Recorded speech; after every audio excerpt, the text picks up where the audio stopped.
Olá, pessoal! Eu sou a professora Cláudia Tenório e quero dar boas-vindas a você que está participando do 2º Congresso Nacional de Peritos Sociais.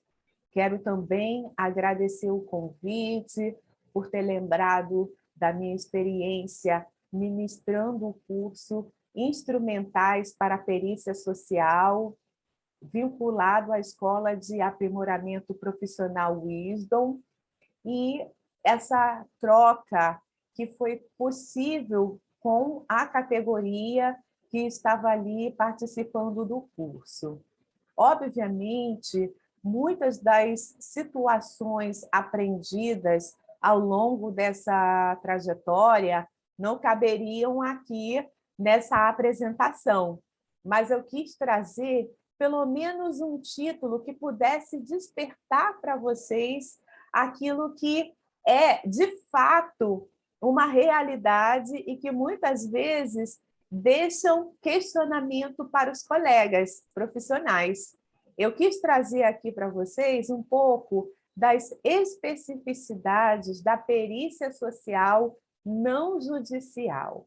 E por que eu gostaria de abordar essa temática? Bom, quero voltar um pouco aqui à minha experiência, tá?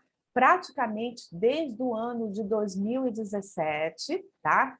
Eu comecei a ministrar aulas no Rio de Janeiro, né, na capital, onde vários profissionais fizeram parte das turmas presenciais e, a partir de 2018, a gente começou também na modalidade online. E uma coisa que muitas vezes parece ser assim uma obviedade, mas como diz o outro, né? Às vezes o óbvio também precisa ser dito. É importante que a gente esclareça, né, para a categoria o que está relacionando, né, a condição da perícia social que não está vinculada ao judiciário, né? O que a gente mais conhece é a perícia social. Quando a gente fala em perícia social, a gente já remete o pensamento à perícia social judicial, né? Ela que, digamos, né, trouxe como carro-chefe a visibilidade da perícia social, né? A perícia social, ela ganha notabilidade na categoria profissional em razão desse recrutamento que nos últimos anos ficou mais intenso que o judiciário trouxe. Mas, na verdade, a perícia social é algo que é inerente ao fazer do assistente social. E eu gostaria, né, um pouco de falar aqui no nosso curso, aqui, né, no nosso congresso, a respeito disso. A primeira, eu gostaria de abordar 4 pontos, sabe, dessa especificidade da perícia social não judicial. A primeira é que é parte das atribuições privativas a condição da perícia, independente de ser judicial, tá? Então, né, não é uma condição se eu vou ser recrutado pelo judiciário, se eu preciso ter o meu cadastro no judiciário.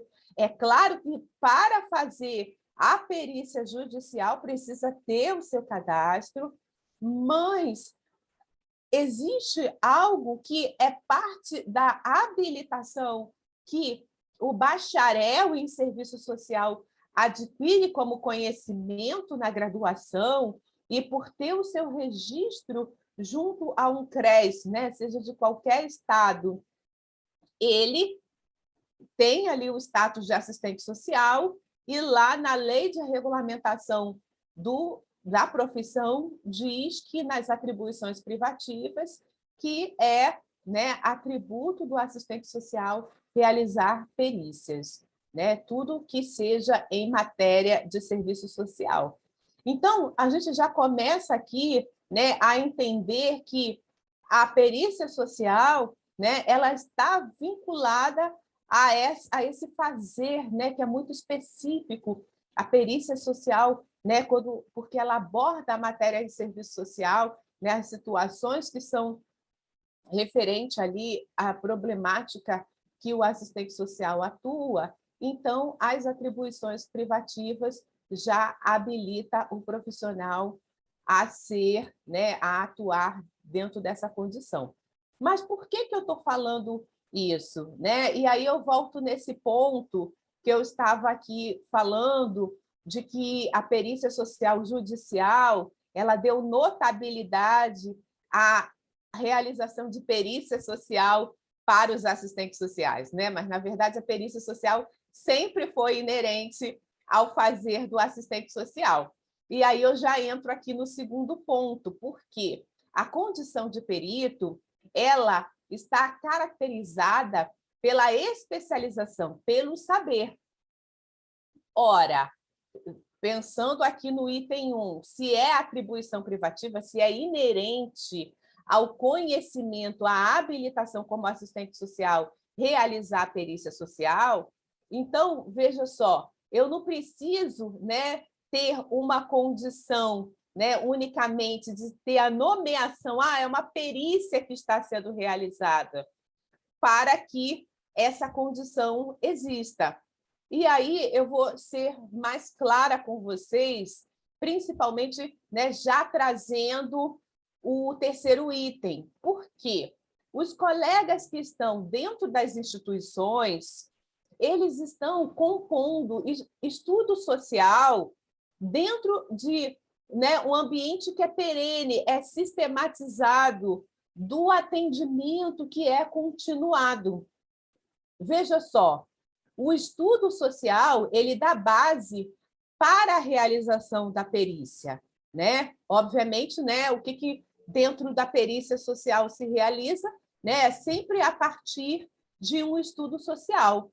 Mas se o estudo social também é parte dos profissionais, né, os assistentes sociais, então, veja só, é uma ferramenta, tá? O estudo social, que dá base para a perícia social, mas nem sempre, né, o profissional que está ali construindo a dimensão do estudo social, ele vai ter, né, unicamente ali a nomeação de perícia para que possa ali, né, ter a realização dessa função. Nossa, agora talvez eu tenha dado um nó na sua cabeça. Então, o que eu chamo a atenção é algo que é muitas vezes invisível para a própria categoria. Porque tem assistente social que está cotidianamente realizando a função de perito, mesmo quando ele não está sendo demandado de uma perícia. Por quê?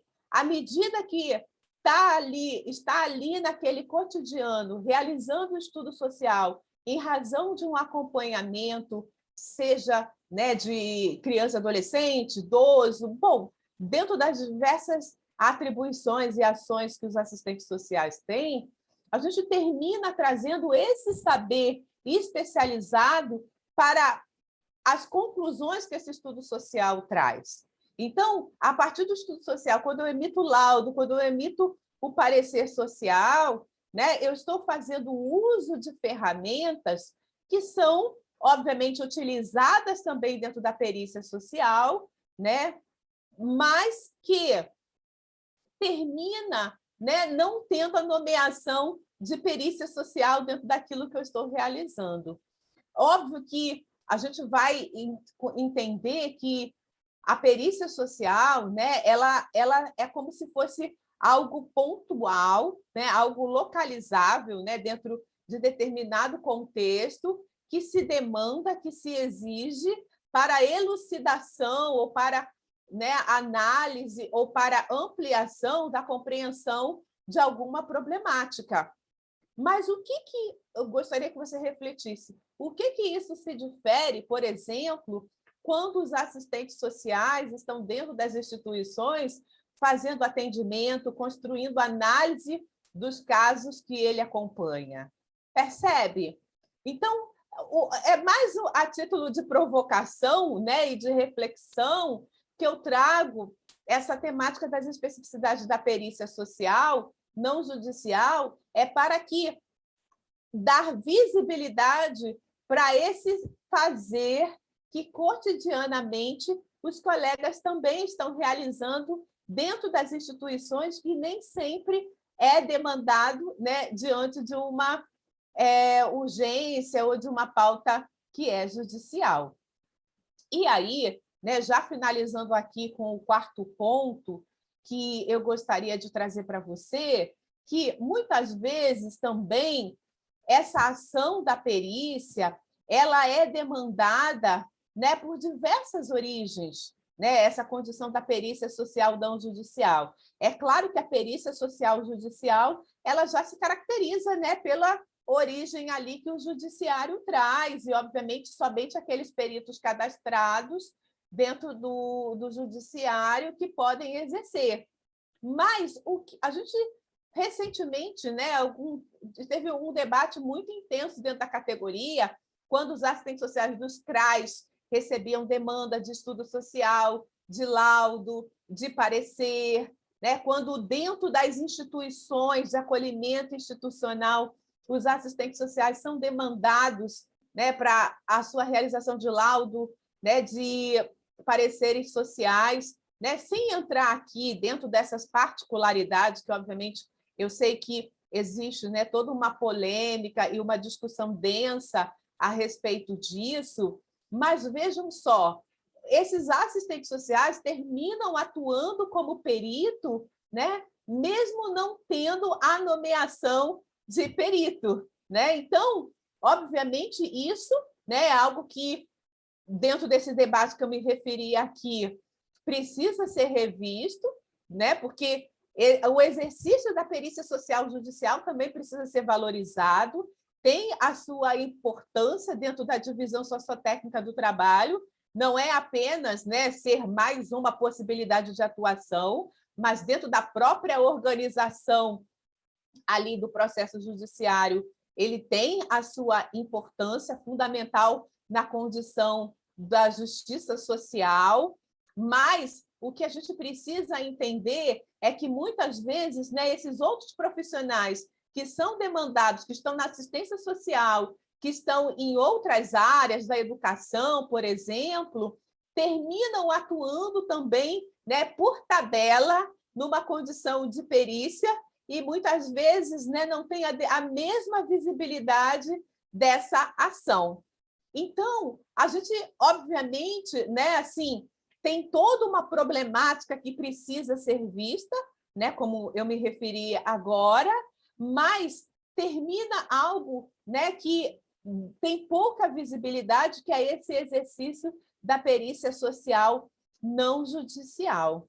Então, para você que é assistente social, que está atuando dentro de acolhimento institucional, né, dentro das diversas instituições da assistência social, ou mesmo, né, de outras áreas, como educação, né, por exemplo, que também recebe essas demandas, eu quero te dizer que esse trabalho de perícia social que você realiza é de fundamental importância.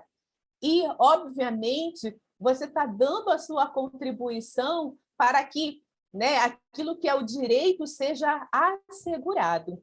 E que, né, para a categoria em geral, né, só tenha visibilidade a perícia social quando ela é demandada, né, via judicial. Mas esses pontos que eu trago aqui, ele vem no sentido de deixar claro para o assistente social, né, que a perícia social muitas vezes está no cotidiano do seu trabalho, dentro dessas demandas que ele recebe ali nas instituições, e que não recebe essa nomeação, né, não tem essa visibilidade, mas é essa atribuição que está sendo exercida.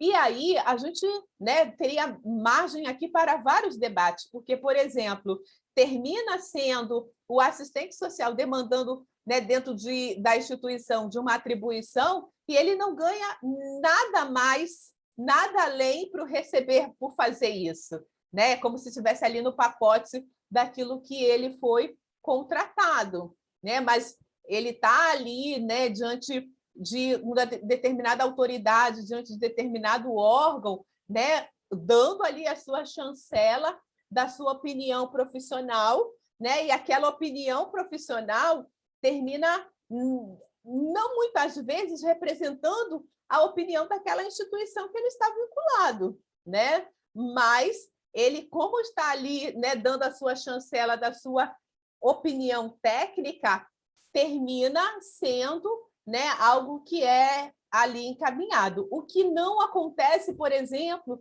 na perícia social judicial.